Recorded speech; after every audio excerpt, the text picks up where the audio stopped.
Welcome back, y'all. Welcome back to the Truth About Him podcast for men, by men.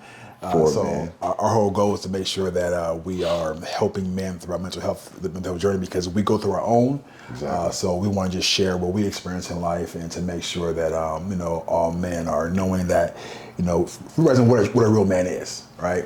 And I got my boy Baron Benjamin here. Say what's How up we to the doing, people. guys? How we doing? So we were off camera talking about really the topic for this episode, right? Right. Masculinity versus identity, right? And I was asking you to kind of unpack that for me, right? Mm-hmm. So hop in, unpack it for me so we can get into the conversation. It tends, masculinity, people tend to put them both together. Yeah. And they're very separate, although they intersect in a lot of ways and they're always constantly evolving.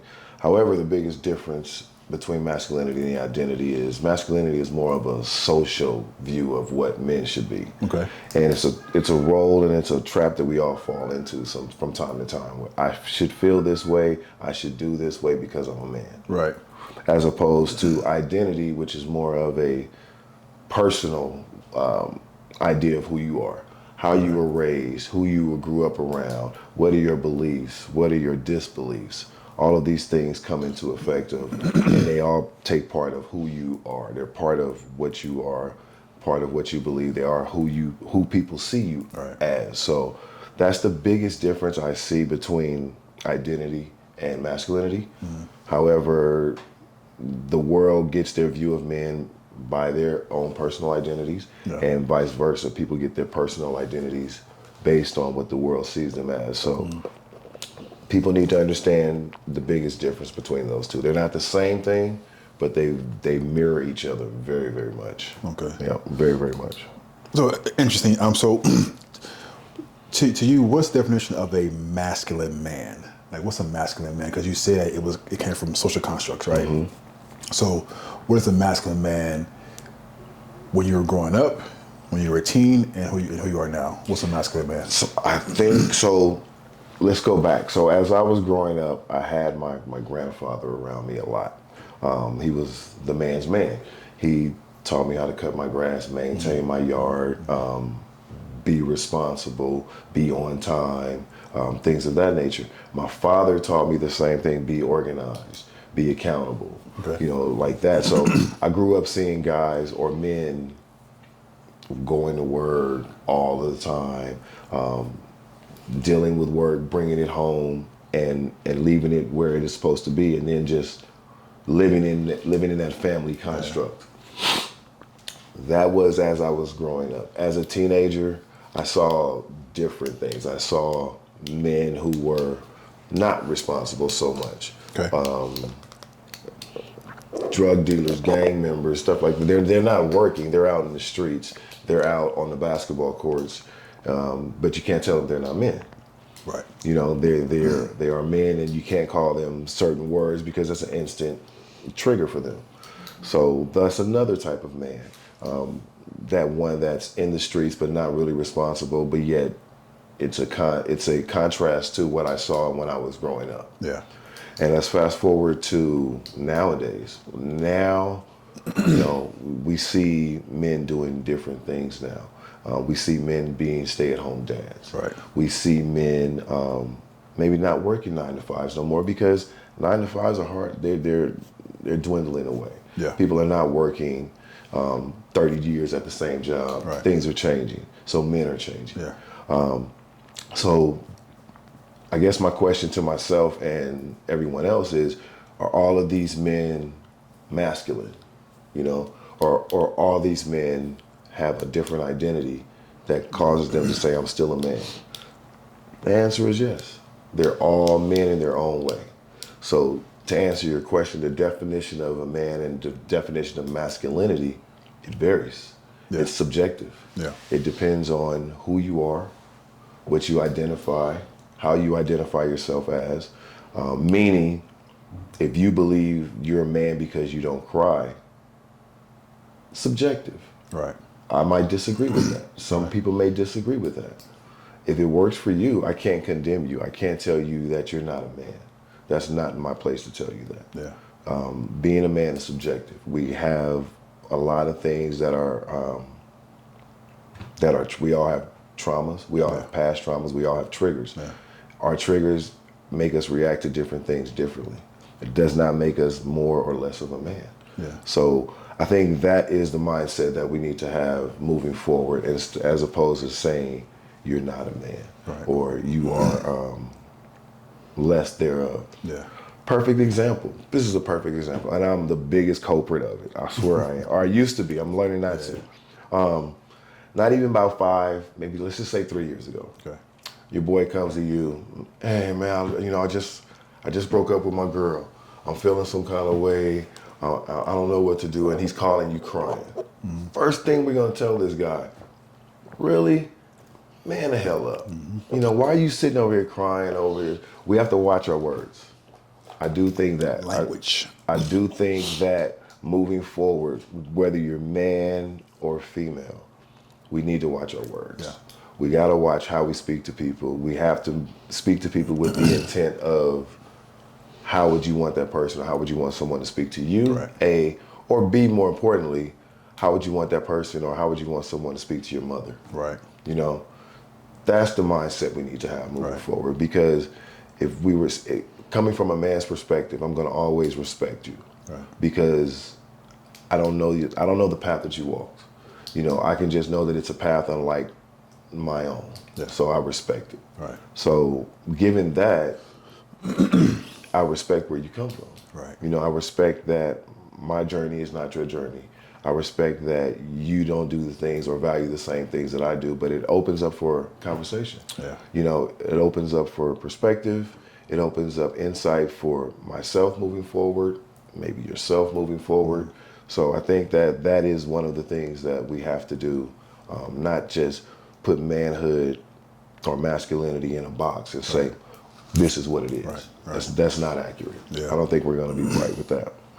So I want to go back a little bit, and we talked about really how your definition of a man as a child, as a teenager, as an adult, right? Mm-hmm. And yours and mine differ a bit, right? Mm-hmm. First of all, society, in my eyes, defines man and woman as gender roles, right? Because you have a penis, because you have a vagina, you are a man or woman. But not knowing we both have both masculine energy and feminine energy, right? We both have it, right? Exactly. You mentioned you grew up watching your grandfather, watching your father. They taught you certain responsibilities as what a man does and does not do, mm-hmm. right? The tasks, the to-do lists, that's what you saw. As a teenager, you saw the drug dealers, you saw the gangbangers, you saw a different version of what a man is supposed to be, right? Mm-hmm. And again, it was defined by the gender role, right? Because even though you're not working, even though you're not taking care of your kids, because you have that penis, you're a man, right? Right. Which is confirmed by society, right? It's confirmed by our movies and our music, right? I grew up with no grandfather, no father figure, just my mom and NWA, right? So those are my father figures. So for me, I define a man as, having multiple girls, having sex, drinking and mm-hmm. smoking. That was my definition of a man, because that's what I saw, right? The people who were in my life, who were my peers, they were doing that. So I thought, in order to be a man, I have to do the exact same thing, right? And it wasn't until I was maybe in my early to mid 20s until I figured out that that's not what a man is. Even though I still define as being a man as a gender role, mm-hmm. but the activities of what I was doing, it was still something lacking, right? There was still this hole. Right? What made you think that was, like, I know you said growing up, what was that one thing that said, this isn't, what I've been doing is not what I should be doing? Great question. I was always sad, right? Mm-hmm. So it got to a point, and only a few people know the story, right? A little bit more than a few people now. You guys too, right? So up until now, right. So I think I'm maybe about 22, right? That's an interesting age. And I'm just like, I'm overwhelmed. I'm sad, and at this point, I have a son. I'm sad. I just don't know what my direction is in life. At that time, I was working security. I was armed security guard, and I'm sitting at my mom's house on the couch, just like contemplating living or dying, right? Because at that point, I'm just freaking broken, right? And have the girls, have the friends, have all this, but I'm still empty inside. I'm still broken, right? So, armed security guard, I get my gun, right? And it's a little 45, right? Small combat 45. I pull it out, I punch my temple, right? It's loaded, right? So my mother loves cats, right? Loves cats. I hear a noise in the garage. Boom. Put the gun down. Pop. Gun fires into the carpet. Wow. Right? And it's her cats rustling around. And it's because I'm there by myself, right? Right. And it scared me. So that gun was known for having like a really, really light hair trigger, right? The slightest pull. So when I pulled it down, it immediately shot into the carpet, right? I'm like, I never really liked cats, right? But I feel that cat saved my life. Absolutely. Right? Absolutely. And then after that, I knew that I had to, I was here for a reason. I had to switch my perspective, switch what I was doing, and know that I had a purpose, right? So that for me was a turning point because I know that there had to be something different, something more, something extra, something reason that God had me on this planet, right? And even since then, even after that, I was still, making mistakes and messing up, but for me that was a turning point, and that's when my life started to. That's when I started seeking for more knowledge, because before I just let life be life. You know what? This is how it is. I wasn't seeking. So at that point, it's when I started seeking and started asking questions and reading, and really that's when my mindset changed. So, 22 years old and back, you were feeding yourself what you thought a man was. Yeah. With everything, and you were still empty. I was still empty. Still empty after all of that. Didn't know why though. And didn't know why, but you still felt the emptiness inside. Even after you were feeding all of yourself what you thought at the time you knew you should have had. Right. It still allowed you to feel empty and complacent inside. Yeah, because even though I would have these fun times with these girls, right? After the sex, I would feel empty and guilty. It was just for the moment, right? And then afterwards, I'm like, damn, like why I do that, right? So yeah, I was just empty. So compare your perspective then to now. What's the biggest difference? The biggest difference between then and now is understanding my purpose, understanding what really fulfills me, understanding what's really going to grow me into who I want to be, right? And knowing that, like you, I have sons, and it's something that I don't want them to feel, right? I don't want them to feel broken and empty and hopeless, and then knowing there's a way out. So now it's like really knowing what my purpose is, and knowing that, if I feel a certain way, it's okay.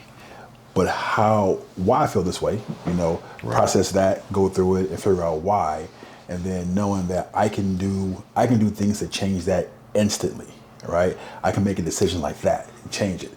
So now it's just I just know my purpose now. I know my mission now, and that's the biggest thing. So knowledge of self. I think knowledge of self. That Knowing is yourself, yeah. That is we just answered our question. Yeah. What is the truth about him? What is the definition of masculinity? Knowledge of self. Knowledge of self. Knowledge of self. And that's what makes masculinity and identity tie in together, and that's also what makes them different. Yeah, it's funny you mentioned that, because like I had a false identity, right? I thought I was living as the man I was supposed to live because that's what I saw, right? You see all these things, you see your friends, you see your family, you listen to music and watch TV like, hey, this is how it's supposed to be. This is what it is. But not knowing that probably 95 to 99% of those men are living behind a mask, Yes. right? Yep.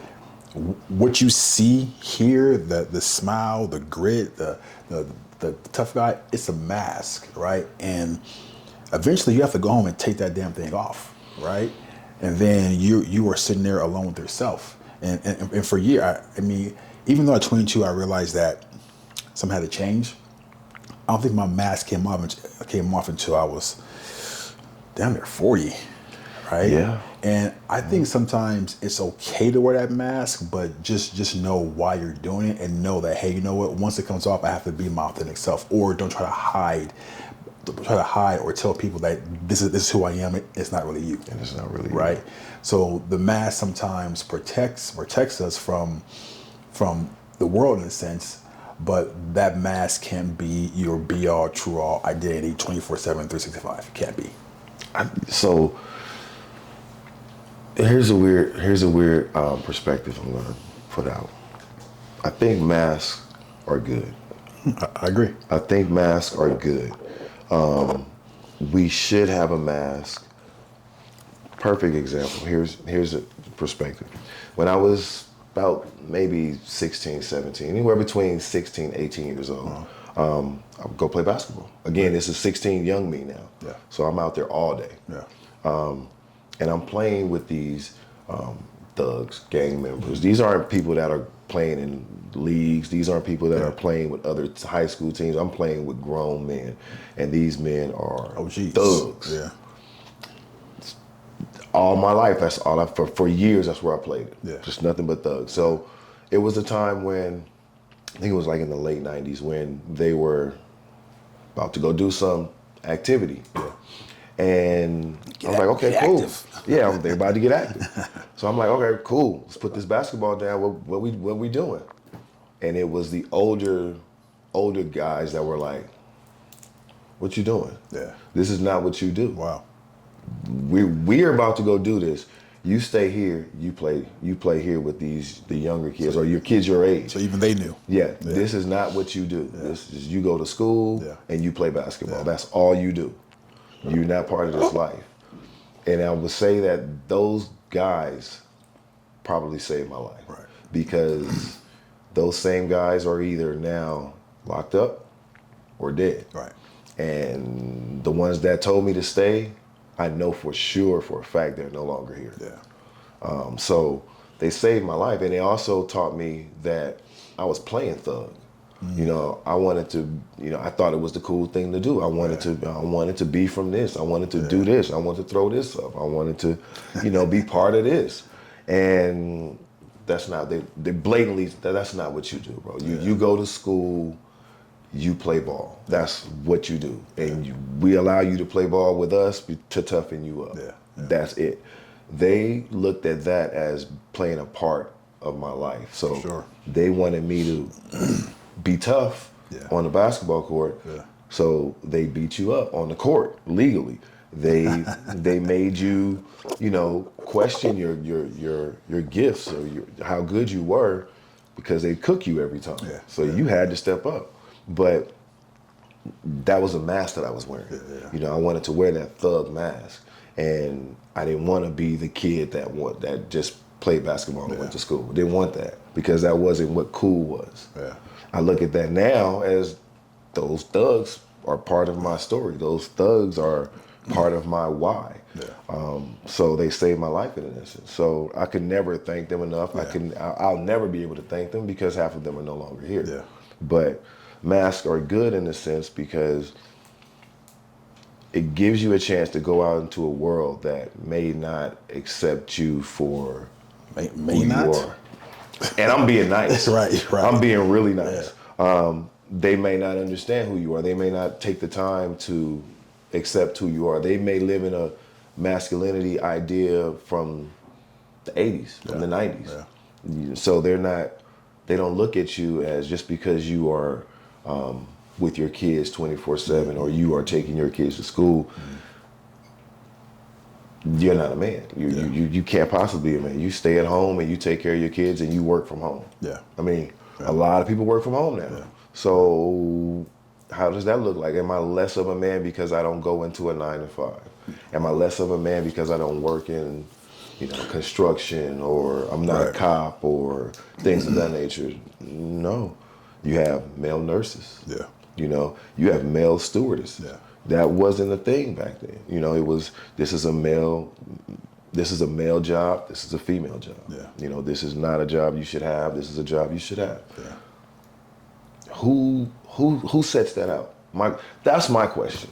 Who sets that out? Who says that you can't do that? Who says you can't say that? Right. Who says the world says that? Right. This world is in a world of chaos. So I'm going to listen to chaos to direct my life. Yeah. I'm going to listen to chaos to tell me who I should be versus what I know I should be. Yeah. So that's the thing. Stop playing with yourself. Know your shadow man. Know who you are when you're alone. Know who you are when nobody's around, because that's the man, like we discussed last week, that's the man that's going to get you through the toughest times. That's the man that's going to get you through life when it starts lifing. Yeah. Not that mask. Yeah. The mask has to come off. Yeah. And as long as you can understand that it's a mask, A, and B, it's got to come off from time to time. Yeah. It has to come off. That's the most important thing.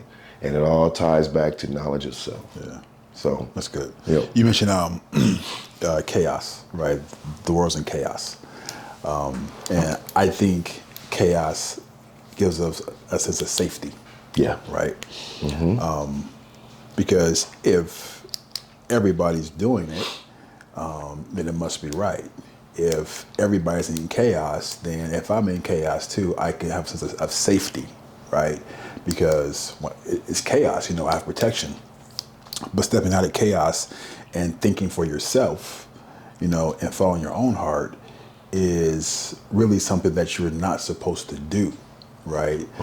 Because there's so much fear around it. I mean, even me, right? There's took the words right out of my mouth. There's so much fear around stepping out and doing what you want to do, doing what your heart says do, and not following the crowd. Right. Mm-hmm. There's so much around that.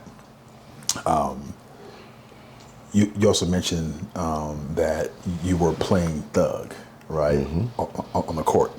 And I thought, how many men are playing men, right?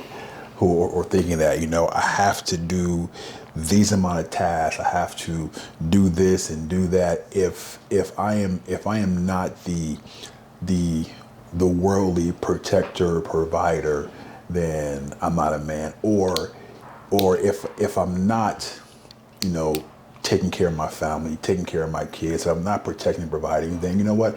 I am a man, right? But because I'm tough and I'm big, and it's funny, like a mentor told me a while ago, it's like, if you walk into any gym, right? Mm-hmm. Walk into any gym, and I guarantee you the biggest guy in the gym is the least masculine. Because, he's the most broken. Right. Yep. Even though you see the bravado and the muscles and all this, but there's something broken there because he's trying to overcompensate for what he's lacking inside, and like that made so much sense, right? It made so much sense. So building this, I guess this man sense, it takes work, right? It's a journey. It takes commitment. Yep. It takes pain, right? And a lot of people do not go through or become who they want to become, is that because they're so afraid of the pain that they're going to experience when these breakthroughs happen, right? Yep. There was, and I may have told a story on the last podcast, but there was a coach, right? That told a story about the guy on the track? Let's hear it again. Okay, cool. Hear it again. So the coach was training the kid, and the kid's running, and the coach is pushing to go, go get it done. The kid collapses on the track, right? Coach comes over, he says, are you hurt? What's up? He's like, no, I'm not hurt, but I'm just in pain, right? I'm just in pain because this is hard. And the coach said, what's stopping you is the fear of the pain, right? When pain sets in, we want to stop. This is why people don't go to therapy or don't deal with their traumas, is because they're so afraid of the pain that's going to come up. And the pain is excruciating, Yeah. right? And it goes back to, if you don't feel it, you can't heal it, right? So the pain that you have to go through to become who you want to become is something that it's a pain that most people will never experience in their life. And it's a pain that most people are scared to experience, because I went through it. I'm going through it, right? Yep. And there's so much pain behind unearthing all the shit that's buried, right? Everything that you blocked out as a man. You know, you stay 10 toes down. You take it no matter what. Right. Right. You take it. You don't break down. You don't let anybody show that you're weak. Right. No signs of weakness. No signs of weakness. But when a man drives home, why do most of them sit in their car for about 15, 20 minutes before, even 5 minutes before they walk in the house? Right. Right? Yep. Why is that? That's their way of dealing with it. But you have to deal with the trauma. You got to deal with the heartbreaks. You got to deal with the stuff. You got to deal with the stuff that happened to you in your life. You got to do hard shit. You got to do hard shit. You got to do hard shit. But what does hard shit do for you, for your life? If you do hard shit, I say do hard shit at least once a day. No matter how, it may be something minute. If it's gym, whatever, you build up to whatever you're really, really trying to avoid. Right. You said a lot of people will go back to chaos. Okay. Chaos is really, really something that people they love to have it. Without chaos, you can't really pinpoint your traumas. Right. Because you got this going on, you got that going on, you got to deal with this, you got to deal with that. And so people are so used to having to do all of this, having to do all that. Multitasking as well. Yeah. It's fun to be in chaos because you don't have to sit down and settle and deal with the real core thing. Right. When you sit there and have to deal with the real core thing, that's where the fear comes in. That's where you're like, oh no, I don't really want to talk about that. Or, I have a lot of people that say, oh, I don't talk about that. I don't talk about that. Stay distracted. I don't. And I'm saying people, but full transparency, that was me. I didn't talk about 2021. Yeah. I didn't want to talk about 2021. Yeah. It wasn't until, like I said, this year when I was able to talk about 2021 for me. Yeah. And knowing that I had to go through 2021 to get to 2024 and beyond. So what I went through is something that's going to help others. Yeah. And I believe that's what that was for. Yeah. You got to go through it to get through it. Yeah. To get to it. So, a lot of people, man, female, the fear of going through that. Yeah. I'd rather stick to what I know than deal with the unknown. But it's not until you go through that fear when you look back and you're like, man, that's all it was. Yeah. It's never as bad as you think. It's never as bad as you think. It's never as bad as there's nothing is. And you know what? That's a curious question. Here's a question I want to ask. Why is it never as bad as we think? Because our minds are amazing storytellers. They tell the most elaborate stories that you can ever create. Right? It's going to be this. It's going to be that. I mean, we walk around every day attaching meaning to everything, creating stories about everything. Yep. And it's stuff that hasn't even happened yet. Remotely will never happen. Will never happen, right? Never happen. But we always consistently think, like, I used to have a theory, yes, I prepare for the worst mentally because if it happens, then I'm ready. But the thought process behind that is I'm always preparing myself to be ready for the worst. Right. Never have I thought about preparing for the best. Right. So, but are you ever really truly prepared? I don't think you're never prepared for the best because... Or the worst. Or the worst. Yeah. Or the worst because your worst, like you said, is never going to be. You're thinking of worst level 10. Mm-hmm. In actuality, the worst is level 7, Right. level 5 Right. at best. Right. But we never think of the best. Like, what is the best? Yeah. And you think about, I tell my clients, think about your best. What do you want to do with your, what's your why? What is your dream life at the end of the road? What do you want to do? Yeah. Okay, so if that's where you want to go, that's simple. Yeah. Okay, so now what is the steps to going to get to that area? Yeah. To get to where you need to get to. That's where the hard work is. Right. That's where the fear is. That's where the truly dedicating yourself. That's why there's only a handful of NBA players in the league versus a multitude of people playing in 24-hour fitness league. You know, Right. you know that's the difference. Just that dedication. It's that hunger. It's that desire. It's that willingness. It's that able to go through fear. It's that being able to fight and run through that body wall. Fear of I'm in pain, but I got to get through it to get on the other side of it. You know, that's why coaches are so important. Yeah. That's why mentors are so important because my best coaches, I remember to this day. Yeah. They're no longer here, but I remember these guys. These guys were impactful to my life. These guys were part of who I am today. These guys believed in me when I didn't believe in myself. Right. You know, and when I thought I was getting smart, I thought I was getting over, they trumped me, basically. They pulled my card. Yeah. Quick story, I'm in high school and I didn't want to go to track practice. Yeah. I'm like, I don't want to go to track practice, but I can't tell my coach, who's one of my best coaches in my life, that I don't want to practice today. I'm just tired. I want to go hang out with girls and, you know, hang out with my boys. That's what I want to do. And so I purposely left my track spikes at home. So I went to practice and I said, Coach, I can't practice today because I left my spikes at home. There's no way I can practice. I don't wear other people's shoes, so there's no way I can practice. So this is me thinking, okay, I've gotten out of it. I've outsmarted my coach, my mentor. So, okay, cool, I'm good. This man hands me his car keys. Now, mind you, I'm a junior in high school.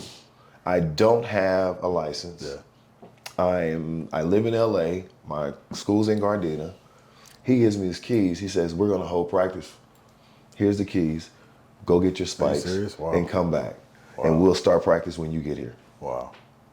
Everybody's waiting. Accountability, huh? Yep, everybody's waiting. So we're going to wait right here until you come back. And don't damage my car. My brand new Volvo. Don't damage it. Did you do it? I did it. Oh. I was scared. I took all residential streets, everything. I had no choice. He pulled my card. Yeah. I had no choice. Yeah. I grabbed my spikes, I came on back, and they were just there waiting for me. Yeah. That aid turned me into a leader. I didn't even know it. Yeah. It made everybody else it showed everybody else on my team that I was dedicated. Yeah. A. B, that I had their wellness in mind over my own, because I could have said, I don't have a license. I don't do this, but it was an excuse after an excuse after an excuse. And I personally, even to this day, I hate excuses. I hate when people give me excuse after excuse after excuse after excuse. I hate that. Yeah. So yeah, went to practice, and from that point on, I never left my spikes. Yeah. From that point on, I was always the first one at practice. You couldn't leave them because he may go home and get them. I may have to go home and get them again. And God forbid if I left them somewhere else. He might tell me to go grab those or put somebody. He was the type of guy that would have had an extra pair of spikes in the back of his car just for me, just to eliminate all my excuses. He was that type of person to where I want to eliminate all the excuses for you not to do what you're supposed to do, for you not to live in greatness, for you not to live your destiny on this track, because you have a natural talent that I haven't seen. That, go get your spikes. Yeah, it's when people are hard on you and they push you and they piss you off, it's because they see something in you. Exactly, right? exactly. You know, we don't see it at the time, you know, because again, we're constantly making up stories of, right, he hate me, she hate me, they're so hard on me. It's like, you know, they hating on me. They hate on me. And like going back to like the stories we create in our head, right? Mm-hmm. And I was in a men's group and a men's seminar, and we're talking about stories. And the coach, so he said that, so there was a guy artist say, you know what, I was trying to talk to this girl at the store and she just, walked away from me. She ignored me. And he said, you know what, yeah, I must be, unattractive. I'm a good guy. Like Coach said, did she say that? Hey, no, she didn't. Right. So he's like, how about this? If you make up a story, make up a good one, right? Maybe she thought that you were a king and you were just so handsome, and she was just so scared to talk to you. Right. Make up a good story. I mean, Might as why you well. making shit up? Make Might up as a well good be one. positive. Right? Exactly. Make a good one. So that and true or not, that trains your mind to always be thinking in a positive direction, right? Right. Get the oh, woe is me, bad and negative stuff out of your mind, because that, how you do anything is how you do everything, right? So if you're thinking negative about that, what else in your life are you making them negative stories about? Right. What else? Right? It's a snowball effect. Snowball effect. So if you make up stories, make up a good one. Might as well be a good one. Make up a good one. Might as well be a good one, because again, we're our harshest critics. Right. We are we give ourselves the hardest time, but rarely do we give ourselves, rarely are we our biggest cheerleaders. Right. Rarely do we, we always need or look for outside validation or outside, we call them attaboys. Attaboy, good job. We look for those. It's human nature. Right. I think it's human nature because we fall into those traps of, am I enough? Am I doing this enough? Am I good enough? Am I handsome enough? Do I make enough money? Is my car enough? What do they see when, if whatever you're doing, you should be doing it for yourself. Right. You should have that standard for yourself. Right. It's not for anybody else. If you like to dress well, then dress well. If you're going to go to the market to dress well, you go to the market, you dress well, you go to the market, not to go out there and peacock. Right. You go out there because it's a feeling of you look good. If you look good, you feel good. What does peacock mean? Huh? What does peacock mean? Peacocking. So peacocking is a term of, so how you've seen a peacock, right?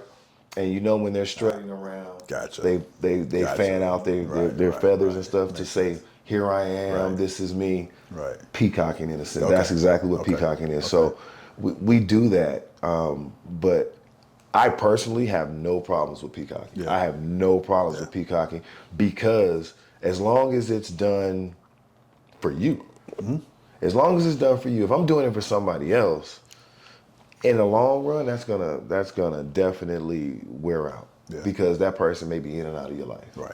Right. You're the only consistent in your life. 24/7 is you. Right. So do things for you, because it all starts with you. Right. I always tell everybody that, like, you are your proverbial cake. Right. You're your 3-layer cake. However whatever your favorite cakes is. I'm not a cake eater, but you're that cake. The people that come into your life are the sprinkles, the icing, and then that significant other, that spouse, that really important person in your life, that's the cherry on top. Yeah. But if you take that cherry off, you take those sprinkles off, it's still a cake in the long run. It's still the cake that you like. It's whatever cake it is, you built that. That's you. So as long as you're doing it for yourself, I don't have no problems with it, because it starts with self. Yeah. You got to love yourself, because nobody's going to love you like you. I always tell her, I said I love myself. Right. It's not from a sense of arrogance. It's not from a sense of, thinking that you're better than anybody else, because I don't. I love myself because I know what I've went through. I know I've persevered, and now I know I'm trying to be better today than I was yesterday. That's all this life is about. That's all this life is about. That's all this journey is about. And just enjoy the steps of being greater every day and working towards your why, your purpose every day, whatever your purpose is. Yeah. I think we should challenge our viewers to look at their purpose, see where you are, wherever you are right now. What do you want to do with your life? What are you doing with your life now? And is that working towards what you want to do? If it is, continue. Power to you. If it's not, we need to make some internal changes and self-reflect and say, time's a wasting. Yeah. That's the only thing you can't get back. Yeah. Time's invaluable. Yeah. So why waste it on doing something that the chaotic world is saying you should do? Yeah. That makes no sense to me if you think about it like Right. that. Why would I spend my precious time, my precious life, you only get one, Right. on things that a chaotic place, a place where it's shifty, where it constantly changes? Why is that going to be the end all be all of who I am? So you know.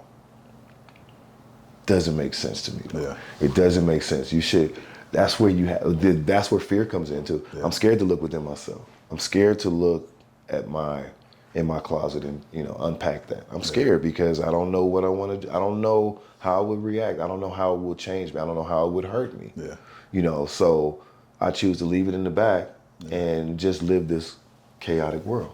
Do you think it's truly fear? Because like even going back to, like you said, you love yourself, right? And people start loving themselves. I agree. However, I think that most people don't love themselves. One, or if they realize they don't know how to love themselves, right? And also people looking at themselves, right? Most people, it was me. And it's me sometimes, like, don't know that it's us that creates everything, right? Starts with us. We always want to blame an outside source. It's because of the economy. It's my boss. It's the man. It's my spouse. It's whoever. It's always an outside source, right? And something you said, about that cake, right? You can build your cake however you want it, right? So at the end of the day, if that cake is disgusting and ugly or tasteful and beautiful, you created both of them, right? Yep. And you have the choice. So, like, how do people start to begin to recognize that, maybe I don't love myself? And then how can I start loving myself? Okay, perfect. So we talked about the cake and man being its own cake. When you first started cooking, let's just say you wanted to make whatever your recipe was, you had a recipe. Yeah. You had 2 eggs, cup of sugar, cup of flour. You followed those guidelines. Yeah. And you made your cake. Now you taste it, you're like, it could be a little bit more moist. It's a little dry. The next time I make this cake, I'm gonna add one more egg, or I'm gonna add maybe a third more cup of milk, or a pinch more of sugar because it's not as sweet as I would like. So I'm going to make it again. Right. That's evolution. That's evolving. Awareness. That's growth. That's awareness. Yeah. That's you made your cake. You know you are your cake. You tasted it, and now you realize it could be better. So you improve on what you did. You baby steps. Yeah. We're improving every episode. Yeah. We improve. We just improve. That's as long as you're better today than you were yesterday, you're good. Yeah. That is the part where I think we don't. That is the self-love part. Yeah. We look at it as I never loved myself, and so I've never loved myself my entire life, and now here it is Thursday. You want me to love myself? Right. It's a process. Right. It's a process. It's a process. Let's self-evaluate. Let's find out what are you good at? What do you like? Yeah. What are your gifts? We all have gifts. Right. The hardest thing to do is discovering those gifts and then nurturing those gifts, Yeah. watering those gifts, cultivating your gifts instead of focusing on your flaws. Yeah. Like, oh man, I don't know how to talk to other people. I get nervous at work. I don't like crowds. So what are you doing to improve these things? Do you go to a smaller grocery store? Do you go to a smaller gym because you don't necessarily like larger gyms? Right. Or do you just stop going to the gym altogether because you don't like the gym? Yeah. You got to find that happen. Maybe because going to the gym or doing things that you like services you. It brings you're shining sunlight on yourself. Yeah. A flower can't grow without the sun. Right. So you have to learn that it's not going to be an overnight thing. You're not going to go from lack of self-love your entire life to one day, oh, now I'm just going to love myself. doesn't happen like that. Rome wasn't built overnight. Or even going back further, figuring out why you don't like all these things. Why you don't like crowds. Why you don't. I mean, because there's something that happened in your life prior, Exactly. most likely at childhood, that set the blueprint for you to act and respond and operate your adulthood like that, because something happened. And I know it's a catchphrase now, in the media, but childhood trauma. All right, it's like we have to go back and figure out why we do and think and say and feel certain ways, because it wasn't just instantaneous. Everything that you do, all your triggers and all your angst, whatever it's called, and all that, it wasn't instantaneous. You learned all that stuff, right? Exactly. But it's so common to us, it's ingrained in our subconscious, we think that it's just normal. And in a sense, it is normal for us, right? But if you keep running into the same roadblock, the same fence, the same wall, the same people, the same experiences, the same life, and if you don't like it, you got to figure out why I keep going through this cycle, right? Why does this stuff keep happening to me? And once you change that, everything changes, right? It's like, I was, going through an experience, and throughout my life, that experience affected my whole life. There were some good there, but my life kept going in a cycle. It was the same routine. When I decided to figure out what that was and I made a change, new experiences started coming, right? For example, our boy Gus, right? I've known Gus for years, right? And he was always talking about, his business, his nonprofit. He just talk about it, and like, when I'm ready, I'm gonna hit you up and we're gonna sit down. He kept saying, when I'm ready, right? When I'm ready. But that meeting just happened, right? Right. A few years ago. But it happened. It would happen until I was ready. It wasn't about him being ready. Right. It was about me being ready and to receive the blessing that's going to come in, because in my prior experience, prior life, that wouldn't have happened. So there are so many things that are coming to me now since I made a energetic change in my life. And I'm thinking that, it's not happening because the outside source is not ready, right? It was because that I wasn't ready, because I was going through so much turmoil, so much stuff, that stuff couldn't come into my life. Because if it came, even you and I, right? This wouldn't have happened this time last year, because you may have been ready, but I wasn't ready, right? Our meeting, me going to your event, I wasn't, I made a change, so now I was ready. So we have to figure out what keeps us from experiencing the things that we don't want to experience, right?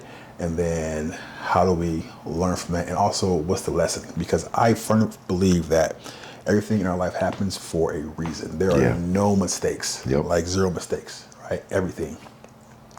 So it's just, what's the lesson? What am I learning? And then how can I evolve and be better? I think you're always learning. You should always be learning. Like I always tell myself and everything, you don't stop learning until the day you die. Right. You can be 90 years old and still learning. I would love to sit down with a 90-year-old person right now, because I want to pick their brain, all the things that they've seen, witnessed, been through, especially if they're still here with us mentally. Yeah. To sit down and listen to some of the things a 90 or 100-year-old person went through in their life. Yeah. And most importantly, to see how they feel about 2024. How do they feel about the things that's going on now versus the things that happened in the 40s? Right. These are interesting conversations to have. Yeah. And it is only for the knowledge of picking their brain. I want to know. These are things like I want to know. Right. People always tend to, the word why always has a negative connotation to it. Yeah. And it's an annoyance, but it's not, depending on where it comes from.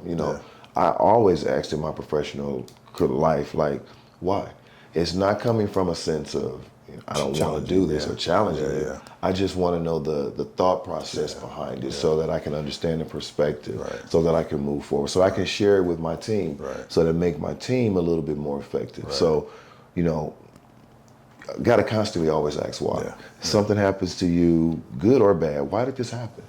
You know, if that meeting happened, and that meeting happened for a reason. We were supposed to meet for a reason, Right. and now it's the execution part of it. Yeah. So it's not like, you know, We're people, here. the misconception is, you hear this a lot. You hear this in schools. You hear this from everyone. Knowledge is power. Knowledge is power. Yeah. Knowledge is power. Knowledge is not power. If I know 2 + 2 is 4, and I give you a $5 bill on something that costs $3, and you give me $1, and I take that, that's not. Yeah. I know that I know what I should get versus what you gave me. So knowledge is not power. It's the use of that knowledge, Yeah. application of that knowledge. If I can say, "Oh, you shorted me $1, bro. I need, where's my dollar at?"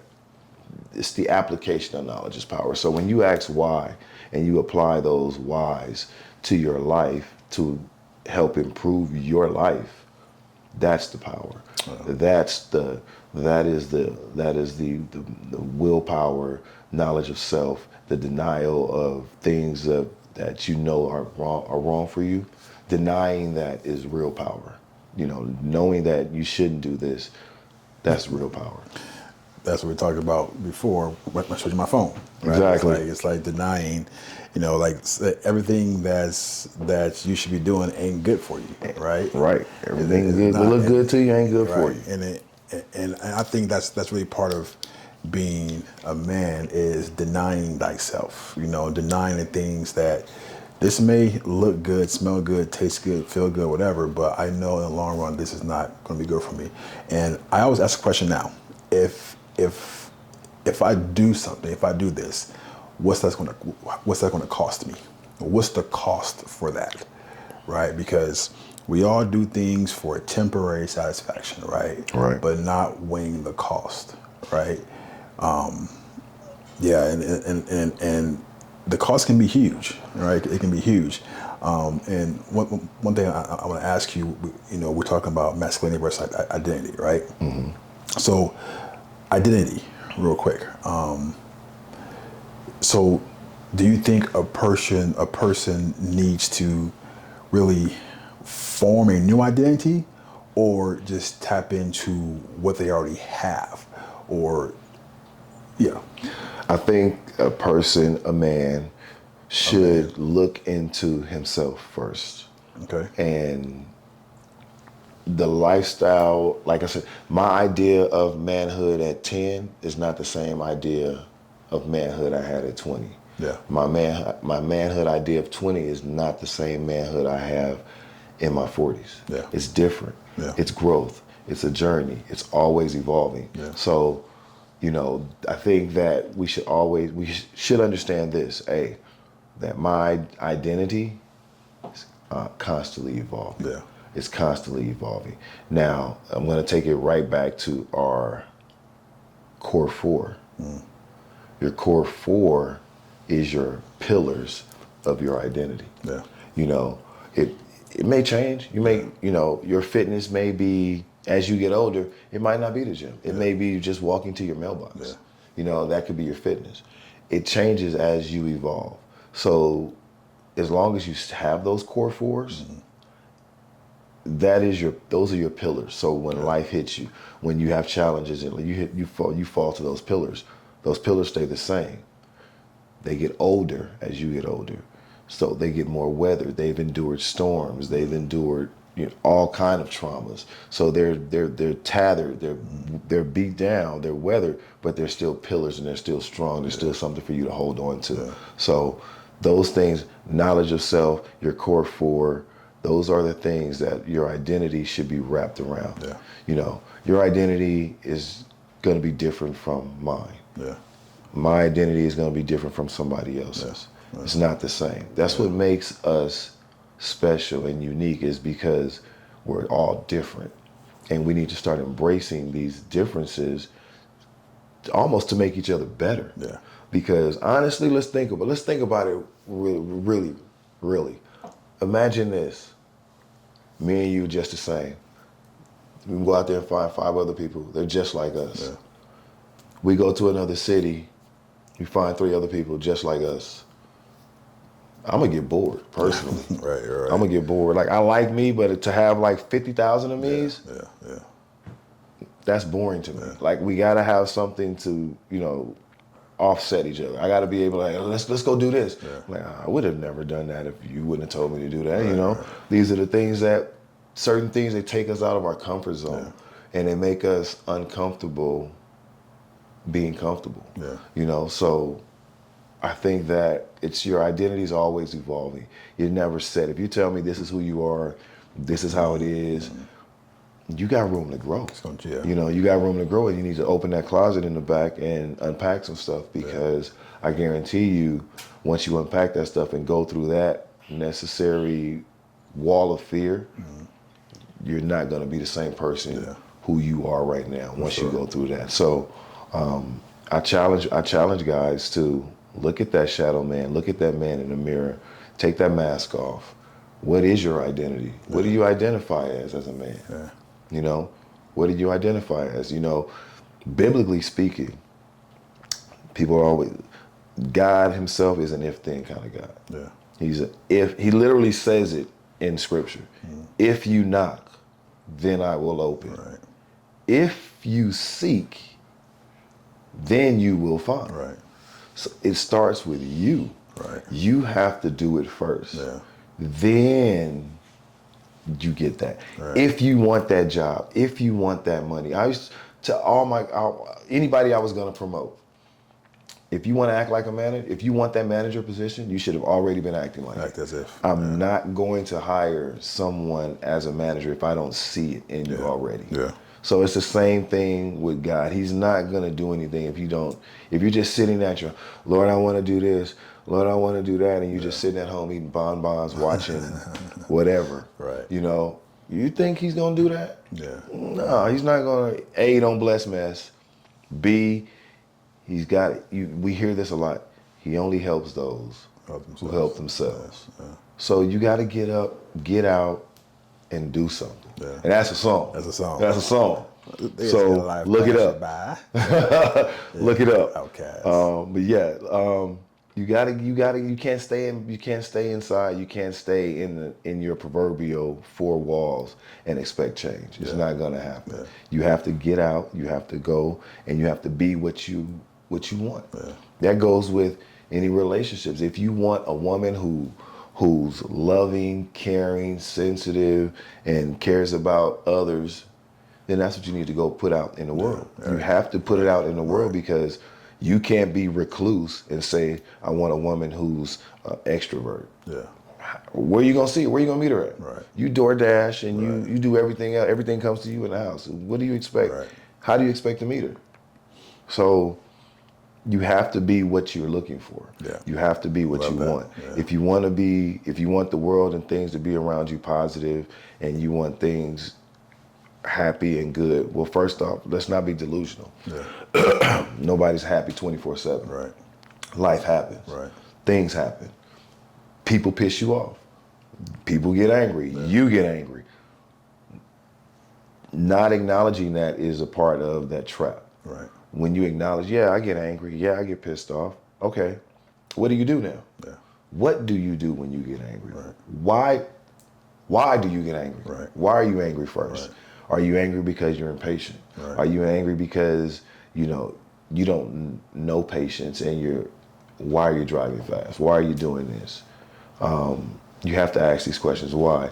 Because then you look internally and say, you know what? All that could have been avoided.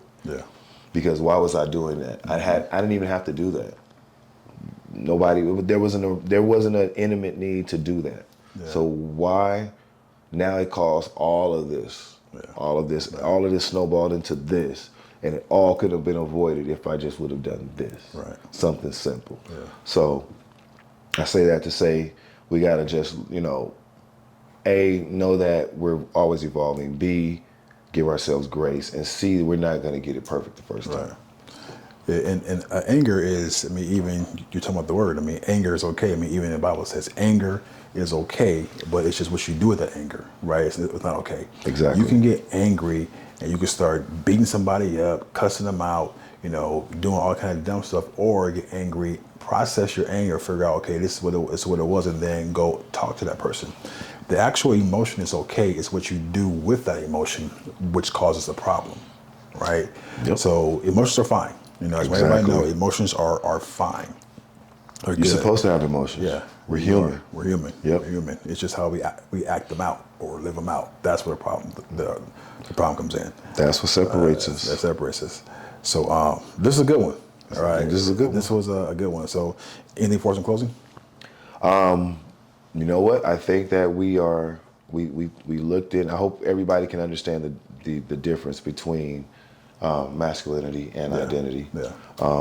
I hope that they can do some self-reflecting and find out, to learn how to separate the two. Right. While embracing the two. It's not easy. And most importantly, just know that you're constantly always evolving. Yeah. You're not the same person you were 5 years ago. Right. You shouldn't be the same person you were 5 years ago. Right. You shouldn't be the same person you were 10 years ago. Right. Relish and nurture the person you are, because it's that person that's going to take you to the next level. Right. You know, so that's what I hope you guys got from this. Truth About Him is going to give you the truth. And, you know, this should be a podcast where we can feed into the guys and pour into their inner self. Yeah. So, but it doesn't happen just by us pointing to them. Yeah. I think that we should have a section where they should be able to allow to give us comments. We got a lot coming. You know, we got a lot coming. We got a lot coming. So a whole lot. This is just the beginning. This is just the tip of the iceberg, guys. So, you know, we'll catch you guys soon. And Truth About Him is here.